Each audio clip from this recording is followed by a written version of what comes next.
I think that anyone who is learning a language should, in some respect, be teaching that language at the same time, and vice versa. I think anyone who is a language teacher should also be learning a language simultaneously. Let me explain. When I first started teaching languages, right, I was actually working full-time. I was running the window cleaning business. That's like what my life was focused on, basically. And it's interesting, right, because at this time, I felt like my French was fading. I felt like, man, I'm losing a lot of my French. And so I decided, hey, let me teach some French, because it's a way for me to make a little bit of money, but also use my French more regularly than I was at the time. So I did that. I found 2 students. My first 2 students were Matt and Avi. J'ai travaillé aujourd'hui. T'as travaillé? Et toi, Avi, qu'est-ce que t'as fait? J'ai nettoyé la maison. And I started to teach them French. And I noticed that, wow, not only was I maintaining my French by teaching them and working with these 2 students, but I also found that my French was getting a lot better. And I was like, wow, this is fascinating. It was getting better because Matt and Avi, they would ask me questions about things that I hadn't thought about. They'd ask me vocabulary points that I'd never encountered. They would, we'd talk about topics that were new to me, or like, etc., etc. Ah ouais, clutch. Parce que c'est l'embrayage, quelque chose comme ça. J'ai oublié. Clutch. Ouais, l'embrayage, c'est ça. Nowadays, most of my language time is spent on teaching English, French, Spanish for the most part, and a little bit on basic Mandarin. I spend a little bit of time on that, and I find that teaching the basic Mandarin, even though I'm not 100% fluent, it helps me actually improve my Mandarin. 4th tone, the way it's described to me, and I like it, it's kind of like you are jumping off a cliff. So I don't know if you heard this, someone's on a cliff, they walk, they jump, and they go, ma, like it goes high and all the way down. So if you over-exaggerate, it'll be like, ma. Try? Ma. Ah, okay, cool.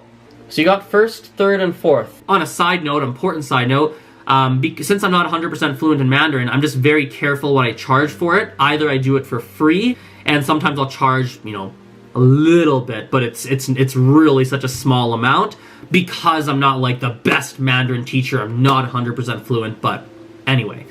Now, what's really interesting, and this is what I'm realizing nowadays, now that I'm spending most of my language time on teaching languages, I find that my teaching skill is actually I should phrase this carefully, was starting to stagnate and wasn't really improving all that much.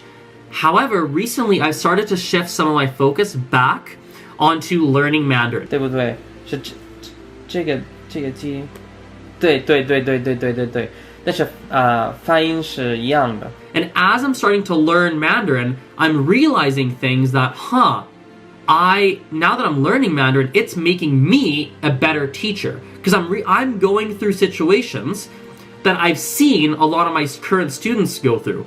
And as I'm going through it, I'm feeling certain things, and I go, wow, this is how many of my students are probably feeling when they are going through the same situation. Like, for example, today I had a Mandarin class, and we're learning a bunch of new vocabulary, and I'd completely forgotten the vocabulary from my last lesson. And I was like, wow, when I always taught, I used to be surprised that my students forgot the vocabulary. Like, I'd wonder, like, how did they forget that? And yet here I am doing the exact same thing. And I was like, holy man, I need to figure something out to help my students remember vocabulary from previous lessons, because I'm even forgetting it and I'm really good at learning languages, like, And so it makes you realize little things like that, and I've realized quite a few as I've been getting back into Mandarin.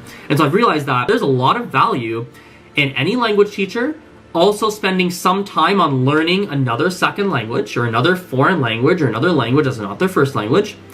And on the other hand, I believe that there's value when you are learning a language to try and put yourself in situations where you can be teaching that language as well. And it doesn't, by the way, I want to be super clear on this, it doesn't necessarily need to be, I'm an A2 in Spanish, so I'm gonna be the super duper Spanish teacher, because you don't have the knowledge to do so.